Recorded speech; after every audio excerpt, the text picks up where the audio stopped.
तो hello students, तो ये हम लोग का फिफ्थ पार्ट है, मेरे ख्याल से फोर्थ पार्ट है। हम लोग सीबीएसई का जो एमसीक्यू पैटर्न पर इस बार ज़्यादातर क्वेश्चन रहने वाले हैं, लगभग 50%।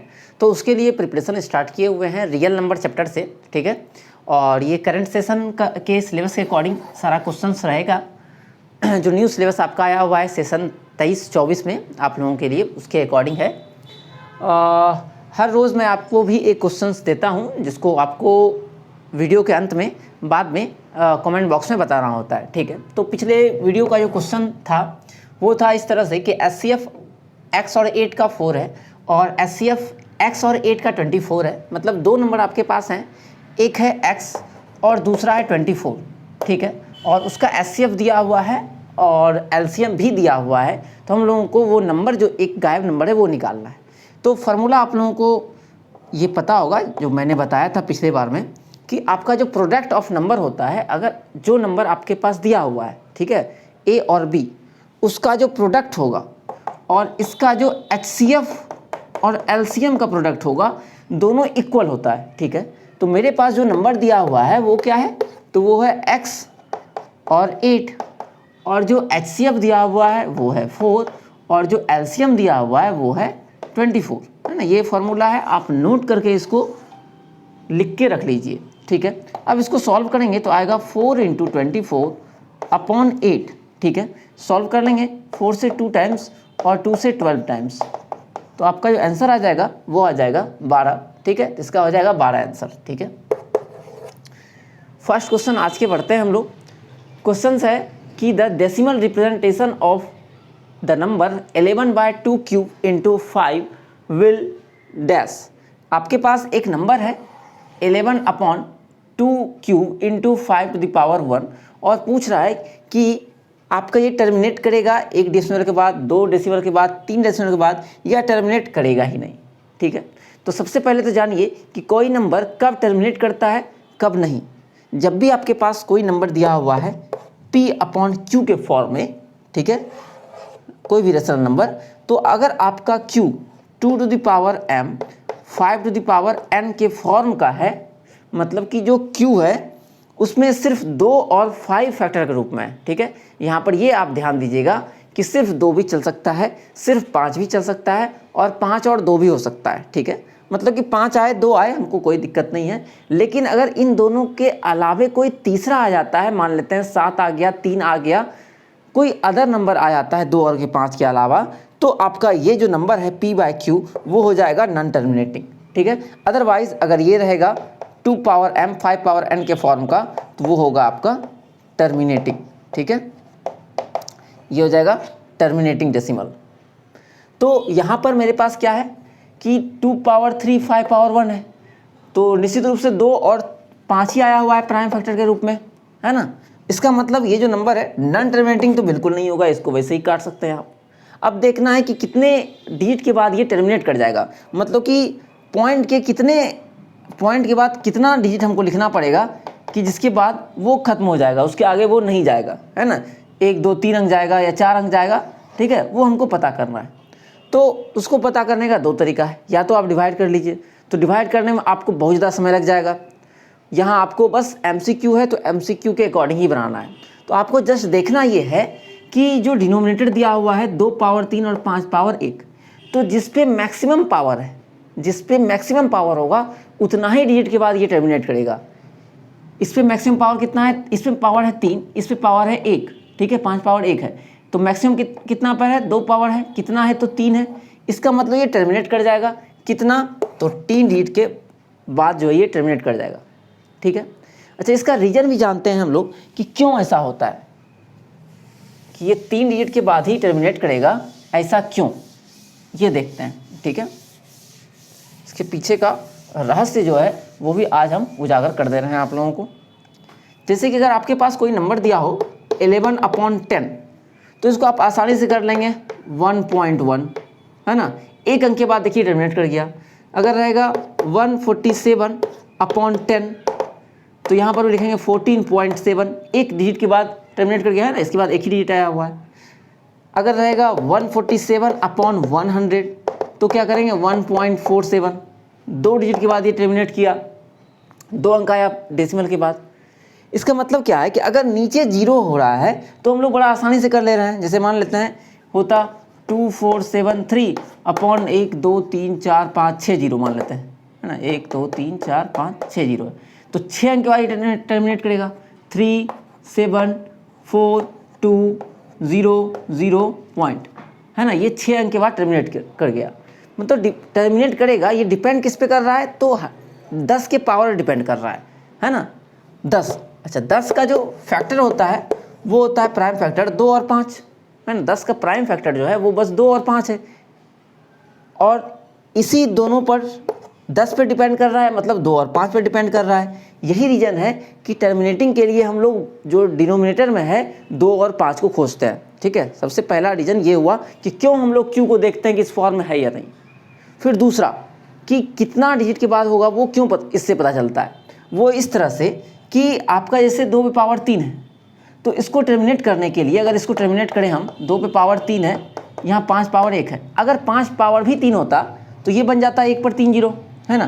तो यहाँ क्या करते हैं हम 5 पे पावर 3 बना देते हैं, तो 5 का स्क्वायर से हम ऊपर नीचे मल्टीप्लाई कर दिए, तो ऊपर हो जाएगा 11 पचे 55 और 55 गुना 11 हो गया 5 5 10, 5 5 10 हो जाएगा और 5 1 6 हो जाएगा, ठीक है। और अपॉन में कितना आ जाएगा, तो ये आ जाएगा 1 पर 1 2 3 जीरो, और ये देखिए 0.605, ये आंसर आ गया। बिना डिवाइड किए हम लोग डेसिमल भी निकाल सकते हैं अगर डेसिमल को चेंज करना हो। और दूसरा तरीका आप चेक करके देख लीजिएगा, 11 को 2 क्यूब इंटू 5 से भाग करके देख लीजिएगा, 2 क्यूब इंटू 5 मतलब हो गया 8 पंचे 40, 40 से भाग करके देख लीजिएगा और आपको आई थिंक यही मिलेगा, ठीक है। यहाँ पर एक बार मल्टीप्लाई भी चेक कर लेते हैं पहले। 5 25 होता है, आई थिंक हम 55 ले लिए हैं, तो 5 25 तो 5 2 7 और 2 275 आएगा, सॉरी यहाँ मिस्टेक है, 275, तो यहाँ पर आएगा आपका 275 आएगा, हालांकि आंसर वही रहेगा, 3 डिजिट के बाद ही आएगा। तो यहाँ जब आप डिवाइड कीजिएगा तो आपके पास आएगा 0.275, ठीक है। तो इस तरह से ये क्वेश्चन मेरे ख्याल से आप लोग समझ पाए होंगे। एक चीज़ और इसमें जो ध्यान दीजिएगा, ठीक है, वो ये कि आपके पास जो गिवन नंबर होंगे वो P/Q में उनका SCF 1 होना चाहिए, मतलब वो पूरा ब्रेक सिंपलेस्ट फॉर्म में रहना चाहिए, ठीक है। अगर सिंपलेस्ट फॉर्म में नहीं है तो आपको उसको सिंपलेस्ट फॉर्म में पहले ब्रेक करना होगा और उसके बाद चेक करना होगा कि वो नंबर आपका टर्मिनेटिंग है या नहीं है, Q पर डिपेंड करेगा, ठीक है। बढ़ते हैं हम लोग अगले क्वेश्चन में। क्वेश्चन नंबर है आपका 21।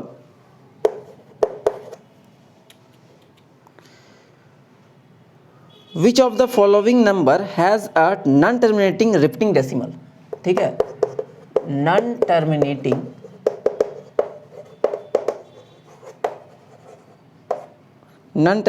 एंड रिपीटिंग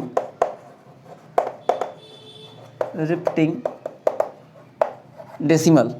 ऑप्शंस दिया हुआ है आपके पास 6/15, 21/280, 117/6 स्क्वायर, 5 क्यूब,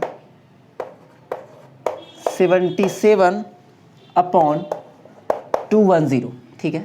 तो हम लोग को पता करना है कि नॉन टर्मिनेटिंग होना चाहिए और रिपीटिंग होना चाहिए। सबसे पहले बात, चूंकि ये आपका सारा का सारा P/Q अपॉन नंबर है तो रिपीटिंग तो होना ही है, ठीक है। अगर नॉन टर्मिनेटिंग हुआ तो रिपीटिंग होना ही है, ठीक है। नॉन रिपीटिंग तो होगा ही नहीं क्योंकि वो इरेशनल नंबर में होता है। तो नॉन टर्मिनेटिंग अगर है तो निश्चित रूप से जो Q होगा P/Q में, Q होगा आपका 2 पे पावर 5, 5 पावर n के फॉर्म का नहीं होगा, तब तो ये नॉन टर्मिनेटिंग होगा, है ना। तो यहाँ चेक करते हैं। अच्छा, इससे जस्ट पहले मैंने एक आपको बताया था ध्यान रखने के लिए, वो क्या था कि आपका जो P/Q है वो एकदम सिंपलेस्ट फॉर्म में होना चाहिए, है ना। P/Q मतलब यहाँ पर क्या होता है, ये सिंपलेस्ट फॉर्म में रहता है, सिंपलेस्ट फॉर्म। सिंपलेस्ट फॉर्म का मतलब क्या होता है कि उनका जो SCF है P और Q का वो 1 रहता है, ठीक है, मतलब फर्दर ये कटेगा नहीं। तो आपके पास जो नंबर दिया हुआ है उसमें अगर आप ध्यान से देखिएगा सारा नंबर अभी सिंपलेस्ट फॉर्म में ब्रेक होगा, ठीक है। तो पहला काम आपका ये है कि सबको सिंपलेस्ट फॉर्म में ब्रेक कर लेना है, उसके बाद चेक करना है। तो 3 से 2 बार में, 3 से 5 बार में, 3 से 7 बार में, या 7 से काट लेते हैं, 7 से 3 टाइम्स, 7 से 40 हो गया, ये आपका 9 से कट जाएगा क्योंकि 6 का स्क्वायर मतलब होता है 36, तो 9 चौके 36 और 9 से 13 बार में 13 तरह से होता है। और आपका ये भी कट जाएगा आई थिंक 7 से कटेगा 11 बार में, 7 से कटेगा 3 बार में। तो यहाँ अगर देखिएगा तो आपको मिला है 2/5, तो नीचे में आ गया है 5 जो कि 2 पावर 0 5 पावर 1 के फॉर्म का है। इसका मतलब ये टर्मिनेटिंग मेरा होगा। हमसे पूछ रहा है नॉन टर्मिनेटिंग वाला, तो ये ऑप्शन तो मेरा बिल्कुल नहीं होगा, है ना। हमको खोजना है नॉन टर्मिनेटिंग, ये ध्यान रखिएगा इस वाले में। ये आ गया 3/40, 40 को जब ब्रेक करेंगे तो 2 का क्यूब इंटू 5 आएगा, है ना। 2 का क्यूब 8, 5 40, तो ये भी आपका आ गया टर्मिनेटिंग। तो ये भी ऑप्शन नहीं होगा। इसीलिए इस वाले में अगर देखें तो ये आ गया आपका सी नंबर में 13/2 का स्क्वायर, 4 को लिख सकते हैं, और 5 का क्यूब, है ना। तो ये फिर से आ गया आपका क्या, टर्मिनेटिंग हो गया। तो ये भी ऑप्शन मेरा सही नहीं है। तो बचा कौन, लास्ट, ठीक है। इसको ब्रेक करके देखते हैं 30 को, तो आपको मिलेगा 2 पे पावर 1, 3 पे पावर 1, 5 पे पावर 1, 5 से 15 30, ठीक है। तो यहाँ आप क्या देखेंगे कि 2 5 तो आया, लेकिन उसके अलावा एक और घुसपैठिया घुस गया है 3, है ना। तो इस घुसपैठिए के कारण क्या हो जाएगा, तो ये नॉन टर्मिनेटिंग हो जाएगा। तो मेरा ऑप्शन जो है डी करेक्ट आंसर हो जाएगा, ठीक है। तो नॉन टर्मिनेटिंग और टर्मिनेटिंग में आपको बहुत कुछ इन दोनों क्वेश्चन से समझ में आया होगा, इसलिए मैंने दोनों क्वेश्चन को एक साथ लिया हुआ था, ठीक है। बढ़ते हैं हम लोग अपने अगले क्वेश्चन में, ठीक है। इन सब का आप वीडियो को पॉज करके नोट्स बनाते जाइए, और अगर आपने पहले से ये चैप्टर्स या टॉपिक्स पढ़ रखे हैं तो एक बार वीडियो पॉज करके आंसर भी ट्राई कीजिए, जिससे कि आपका कॉन्फिडेंस जो है थोड़ा बढ़ेगा, ठीक है। क्वेश्चन नंबर 22, ठीक है। आपके पास एक नंबर दिया हुआ है a is equal to PQ Q to the power 4, b is equal to P square QQ, ठीक है। और PQ प्राइम है, जहाँ पर बता दिया गया कि PQ क्या है, तो प्राइम नंबर्स है। और HCF आपके पास दिया हुआ है AB का P to the power M Q to the power N। LCM भी गिवन है AB का, वो है P to the power R Q to the power S। तो पूछ रहा है देन M प्लस N और R प्लस S क्या होगा, ठीक है। इसका वैल्यू ऑप्शंस आपके पास हैं 15, 30, 35 और 72, ठीक है। ये 4 ऑप्शंस आपके पास गिवन है। इस तरह का सेम क्वेश्चन हम लोगों ने हल्का सा डिफरेंस था, आपको क्वेश्चन ऑफ द डे में मैंने एक दिन दिया भी था, ठीक है, और आप लोगों ने बनाया भी था इसको मेरे ख्याल से। तो इसमें अगर हम लोग देखेंगे तो सबसे पहले मेरे पास HCF दिया हुआ है ये, तो हम लोग इससे निकालेंगे HCF कितना होगा, ठीक है। अगर हम लोग HCF निकालें तो A और B का HCF जब निकालना होता है तो हम लोग देखते हैं जो कॉमन पावर वो लेते हैं। तो यहाँ P 3 बार है और यहाँ 2 बार है, तो कॉमन क्या हुआ, मतलब जो दोनों में रहेगा उसी को कॉमन कहते हैं। तो यहाँ पर 2 बार है, इसमें 3 बार है, तो जो मिनिमम वाला है वो ले लेते हैं। कॉमन भी होना चाहिए, मिनिमम होना चाहिए। फिर यहाँ Q 4 बार है, यहाँ 3 बार है, तो जो कम वाला है वो ले लेंगे, है ना, 3। जैसे मान लेते हैं यहाँ पर अगर R पावर 4 रहता और यहाँ R कुछ नहीं रहता तो हम लोग R नहीं लेते। अगर यहाँ पर R 2 रहता तब R 2 भी ले लेते, है ना। ये भी ध्यान रखिएगा, दोनों में कॉमन होना चाहिए। फिर LCM का अगर बात करें तो LCM में मैक्सिमम लेते हैं, तो इसमें आ जाएगा P पावर 3 है, 2 है, तो मैक्सिमम 3 है। फिर यहाँ पे Q पर 4 है, इसमें 3 है, तो मैक्सिमम हो गया 4। अच्छा, इस क्वेश्चन में अगर यहाँ रहता R स्क्वायर, यहाँ R पावर 4, या यहाँ पर मान लेते हैं R रहता ही नहीं तो हम लोग R पावर 4 लेते, है ना। कहने का मतलब ये हुआ कि HCF में हम लोग जो दोनों में आएगा कॉमन उसमें ले वो चीज़ सिर्फ ही लेंगे, है ना, उसका मिनिमम पावर। लेकिन LCM में दोनों में किसी एक में भी आ जाए तो हम लोग उसको HCF में प्रोडक्ट में ले लेते हैं, ठीक है। अब यहाँ पर मेरे पास दिया हुआ था P power M Q power N HCF, जबकि मेरा HCF तो ये आया। इसका मतलब क्या हुआ, देखते हैं M के जगह पर कौन बैठा हुआ है, तो M के जगह पर बैठा हुआ है 2, और N के जगह पर कौन कुर्सी लगा बैठ गया है, तो 3। तो इसका मतलब M का मान 2 हो गया, N का मान 3 आ गया।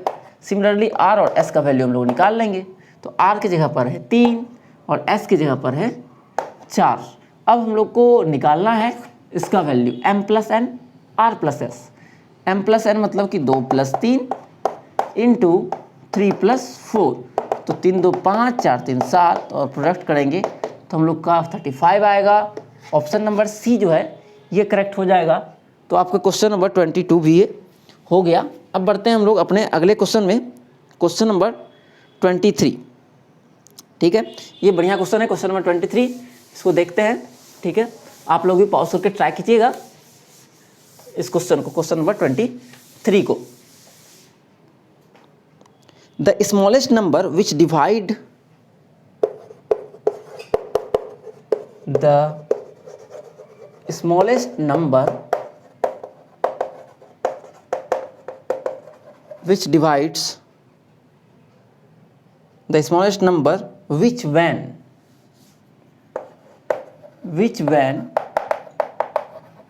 divided by 17, 23 and 29 leaves a remainder 11 in each case. In each case is, options हैं आपके पास 493, 11350, 11339 और डी नंबर ऑप्शंस हैं 667। ठीक है, तो यहाँ पर हम लोग को क्या निकालना है, वैसा स्मॉलेस्ट नंबर इन सब में से कौन है जिसको अगर हम लोग 17 से 23 से 29 से डिवाइड कर दे तो 11 रिमाइंडर बचेगा हर केस में। ठीक है, तो इस क्वेश्चन को बनाने का 2 वे है। पहला जो वे है वो है ऑप्शन से, और दूसरा इसका जो कन्वेंशनल मेथड है वो। ठीक है, यहाँ पर मेरे पास जो टेबल दिया हुआ है 17, 23 और 29, 17 का टेबल तो हम लोग जानते हैं, 23 और 29 का याद नहीं रहता है सबको, तो ऑप्शन से जाना यहाँ पर सही नहीं होगा, टाइम आपको ज़्यादा लग जाएगा चूँकि नंबर बड़ा बड़ा हो।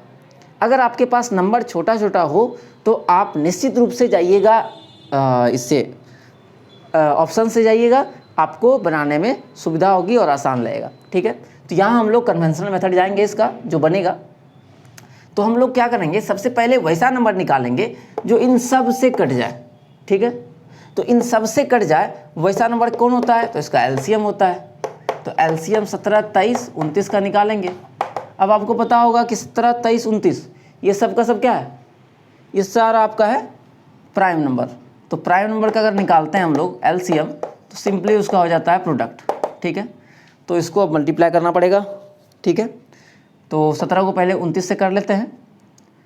17 नमा 53 से हाथ में रहा 15, 17 दूनी 14 और 15 29 इंटू 23। आप भी साथ में मल्टीप्लाई कर लीजिएगा, हो सकता है मल्टीप्लाई में कुछ मिस्टेक हो जाए। 23 को 3 टाइम्स करेंगे तो 69, हाथ में रहा 6, 23 9 जा तो 230 नमा कितना होगा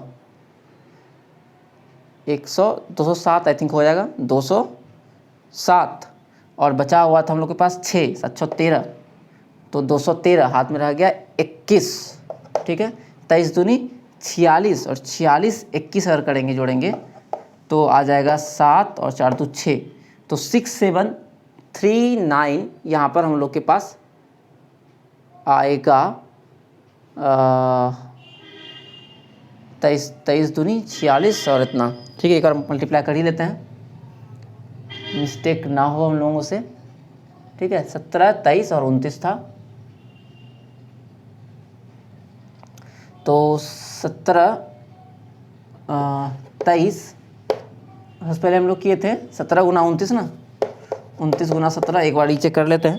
9 से 63, 7 दूनी 14, 6 20 और 29 तो 3 9 4, यहीं पर मिस्टेक था, यहाँ हम लोग लास्ट नहीं जोड़े थे क्या, 493 तो 23 चौके हो जाता है आपका 92 और अब जोड़ के देख लेते हैं तो 2 1 3 9 2 11, तो 1 1 3, तो ऑप्शंस के आसपास हम लोग आ रहे हैं, इसका मतलब प्रोडक्ट ये सही लग रहा है।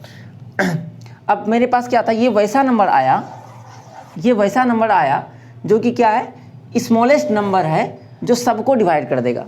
लेकिन हम लोगों को क्या था कि ऐसा नंबर निकालना है जो सिर्फ डिवाइड ना करे, उसमें रिमाइंडर क्या हो, 11 बच जाए।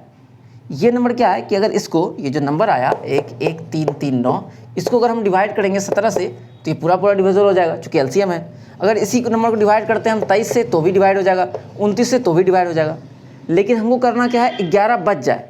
तो 11 तभी बचेगा अगर ये इसमें 11 हम एक्स्ट्रा जोड़ दें, है ना। अगर 11 तभी बचेगा जब इसमें एक्स्ट्रा 11 हो।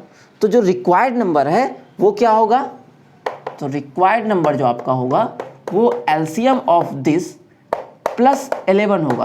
तो एलसीएम हम लोग का आया था कितना, 11339, अगर मल्टीप्लाई सही हो तो प्लस 11, तो 9 1 10, 3 1 4 1 5 3 1 1 1 1 3 5 0 ऑप्शन में है, ऑप्शन नंबर बी में है। तो ये हमारा जो है आंसर हो जाएगा, ठीक है। 23 नंबर। बढ़ते हैं हम लोग आगे। तो इस टाइप के क्वेश्चंस को भी आप लोग जरूर कीजिएगा ट्राई। एक एससीएफ में भी इस तरह का क्वेश्चन आता है, ठीक है, उसको भी हम लोग लेंगे नेक्स्ट वीडियो में, उस टाइप के क्वेश्चन को भी, कि ग्रेटेस्ट नंबर क्या होगा जिसको हम लोग डिवाइड करें और रिमाइंडर कुछ बच जाए, ठीक है। क्वेश्चन नंबर 24 पे आते हैं हम लोग। तो 24 नंबर जो है बड़ा ही आसान सा क्वेश्चन है।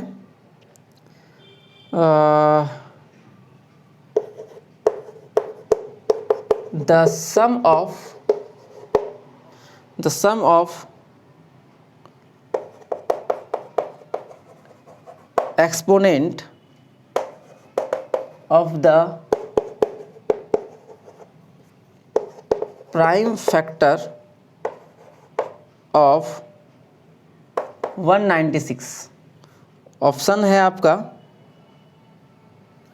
4 6 2 3, सॉरी 1 2 4 6, ये ऑप्शन है, ठीक है, सी डी। तो बड़ा ही सिंपल सा क्वेश्चन है, बस हम लोग को इसको ब्रेक कर लेना है। तो आपको याद होती है 14 का स्क्वायर है, और 14 को ब्रेक करेंगे 2 गुना 7 होता है ना, तो पावर 2 पावर 2। तो यहाँ हम लोग को निकालना है सम ऑफ एक्सपोनेंट, है ना। तो एक्सपोनेंट इसका 2 है, इसका 2 है, तो ऐड करेंगे तो कितना आएगा, 4 मिलेगा। तो इस क्वेश्चन में कोई जान प्राण था नहीं। क्वेश्चन नंबर 24, क्वेश्चन नंबर 24 है आपका, एक नंबर दिया हुआ है, सॉरी 25 है, एक नंबर है ए पी क्यू स्क्वायर और बी दिया हुआ है पी क्यू क्यू, और इसका निकालना है हम लोग को एलसीएम, ठीक है। तो यहाँ एलसीएम में भी हम लोग कुछ देर पहले सीखे थे कि इसका जो मैक्सिमम होता है वो हो जाएगा पी पावर 3 और क्यू पे पावर 2, ये हो जाएगा इसका एलसीएम। और आप लोगों के लिए क्वेश्चन ऑफ द डे में यही रख लेते हैं हम लोग, इसका एचसीएफ निकालना है आपको, ठीक है। इसका एचसीएफ क्या होगा ये आपको बताना है कमेंट बॉक्स में, ठीक है। वीडियो कैसा लग रहा है ज़रूर आप बताते रहिएगा। इसी तरह से हम लोग सीखते रहेंगे और ये कड़ी आगे बढ़ते रहेगा। मिलते हैं अगले वीडियो में, तब तक के लिए सभी का धन्यवाद।